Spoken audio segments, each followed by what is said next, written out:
Shut up and sit down.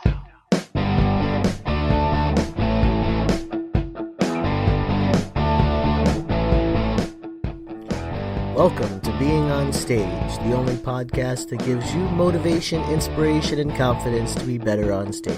No matter how you entertain, sing, dance, band, comedian, public speaking, MC, drag, burlesque, performance art, or street performer, this is the show for you. Hey rock stars, Reggie Dawson here, your host of the Being on Stage podcast. Welcome back, and thank you for tuning in. Did you know the number one reason that people fail at performing is lack of confidence? You should know that, because every single one of us had to overcome that hurdle of being confident while we're on stage. It's more than and I'm not talking about stage fright. Like, I'm not talking about a fear of being on stage. I'm talking about maybe you're past the fear. You enjoy performing, but you're still not confident. You're still not comfortable on stage. So how do you fix that? You know, what have you tried to do to fix that? I mean, for me, when I was first starting out, I tried everything. I tried wearing more comfortable clothes. That is not a good idea. You need to feel like you're performing. You got to wear a good outfit. I did a show a couple of episodes back. Check it out. It's called Dress the Part. It's all about, you know, your outfit being an extension of the performance. Okay. So, you know, I tried using more comfortable clothes, more comfortable shoes. That didn't work. It made me kind of lazy and a little more laid back on stage. So, you know, I went back to using nicer outfits and more showy outfits. I was trying to make myself more comfortable. I also tried doing things that, like, from my childhood, like, I started performing older songs and things that made me comfortable in kind of my safe zones, things that I really knew and, like, since I was a kid. Like, I've known this my entire life. Of course I can perform this now. And, you know, so that tried to make me a little more confident, and it worked a little bit. One of the things I also tried is I tried just not giving a crap. Like, I tried going out there. I didn't care who liked me. I didn't care what they thought.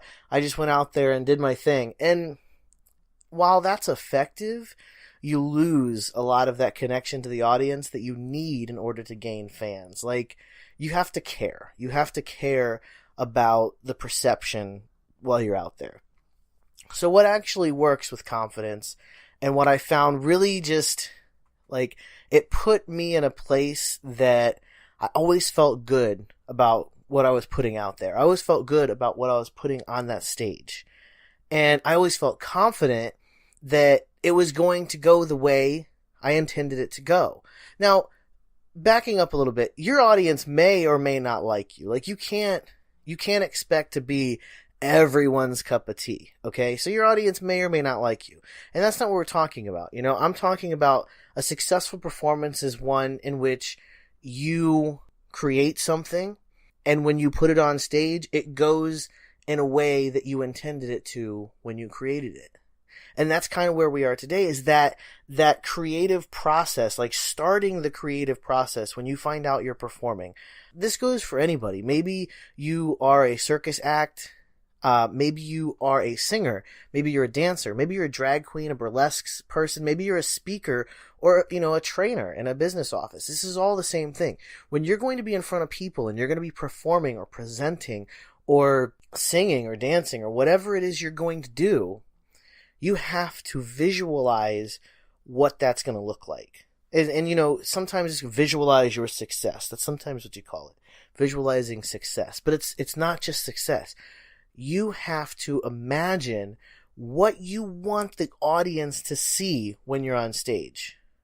What do you want them to experience while you're up there? Okay? And from there, you know, you make decisions. Like, I'm talking, you got to put a little work into the details now, okay? But I'm talking, you know, things like where you're going to stand, how you're going to move, when you're going to move from point A to point B. Visualize your facial expressions. Work through this, you know, actually rehearse this vision as you're creating it. You know, you're going to rehearse this vision. This is not something that you're going to create the night before you get on stage and it's going to be perfect. This is something that, you know, this is a process. The creative process is phenomenal. You know, I looked up, I went to Cirque du Soleil's website Okay, and this isn't a plug or anything. I mean, you know Cirque du Soleil is amazing. No matter where you're at or how you perform, you gotta have mad respect for Cirque du Soleil, okay? So I went to their website, and they actually have some videos and some articles about their creative process and kind of like what it goes through when a show is being created for Cirque du Soleil, okay? It is crazy the things that they think about, the details, like where each individual light is going to go and what performers they're going to use, and the costumes are made from scratch. Like everything is created from the ground up. Like they literally start with nothing and then they visualize it and then they create it. And that's really what we all should be doing. Now, I'm not expecting, you to go out there and be Cirque du Soleil tomorrow. But every time you go out there, have that vision.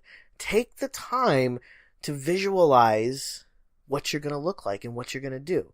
So how do you do that? First of all, any performer, you should be so excited about performing that it does kind of start to happen automatically. But if you need a little help, like pushing through some barriers and some blocks, it's almost like a meditation. Sometimes for me, it helps me to play music. For some other people, it may help to just sit in silence. You gotta take time, relax, deep breaths and everything. Almost put yourself in like a meditative state. Close your eyes, and now just picture the stage and picture yourself out there. What are you doing? Where are you standing? When are you crossing the stage? What sequence are you doing? Dancers and aerial acrobats and all sort of acrobats and a lot of circus performers, when you work on a certain sequence, you go through this process. You visualize what it's going to be, and then you work and you work and you work and you work and you work and you create that sequence. You create it. And it's the same thing for the show as a whole. Singers, same thing. This is not a pick a couple of songs and go out there. You need to visualize this as well. You need to take the time to close your eyes, think about where you're going to stand, the songs that you're going to sing, how you're going to come across the audience, mic stand, no mic stand. Are you going to play an instrument? Are you not going to play an instrument? Is there going to be a band behind you? Are you going to jam with the band? These are the things that you really need to visualize. Dancers, same thing. Are you going to be dancing, upstage? Are you going to be dancing downstage? How are you going to make sure that you fill the entire stage? You have to create a show that fills a stage of a certain size. What if you have to downsize? You got to visualize this, okay? You got to take into consideration certain aspects of your show and then create something that you want the audience to see. It doesn't matter if they like it. Now, this is not about what they're going to like, okay? This is about you are creating something and putting your talent out there. You're taking time in the creative process to really hone in on what it is you're going to present to the audience. Yes, once you're there, it's about the audience. But part of this vision, okay, part of this practice is you almost have to practice as if you are an audience member, okay? Now, this goes from the vision into rehearsal. As you're thinking about the audience, I talked about last episode with eye contact and how people crave attention. This all has to be rehearsed. This all has to be things that you're working on leading up to the performance. So you have to visualize that experience that you want the audience to have, and then you also have to visualize your communication with the audience and the eye contact, and you really got to think details, okay? Not a lot of performers spend time in the details. And this is not, guys, this is not like a 2-3 hour, this is not like a 10-hour all day thing. You can spend 30 minutes to an hour and really come up with something that, speaks to you, and it complements your talent, and it represents you artistically. You're going to find this in yourself. You may have to take time to figure out what works for you. Like for me, music works. Any kind of music works. I like to jam to music. Specifically, the song that I'm doing or songs similar to it, I listen to that music. Okay, I know a lot of artists, like cover bands and stuff, they'll listen to the band that they're covering or the songs that they're covering. Listen, I know some dancers, they have to, conceptualize and create movements to whole other songs and then, put it into what they're doing. So whatever works for you, experiment. Sometimes it's not music. Sometimes you need silence. Sometimes you need a television playing in the background, figure out a way that works for you. My kid, okay, here's the funny thing.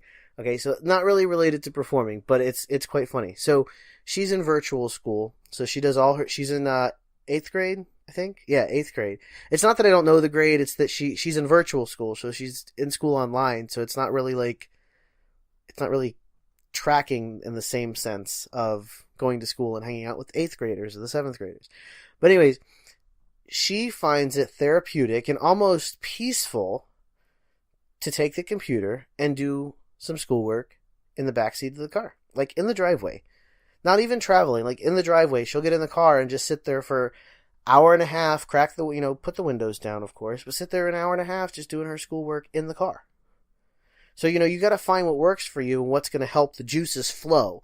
Your creative juices need to flow. And so whatever works for you, works for you. You have to spend time creating this vision. You have to spend time thinking about the details of what your performance is going to look like and what the audience is going to see while you're up there. You got to think about that experience that we talked about last episode. The experience that they want to have, the experience that they're there for, that they're supporting you through. You got to plan that. You have to visualize it and then create that show. That's how you get that confidence. Like, I'm going to go back to where I started. This show is about confidence, but this creative process, this having the vision, this is like the number one way to boost your confidence is creative vision of what you want to be on stage.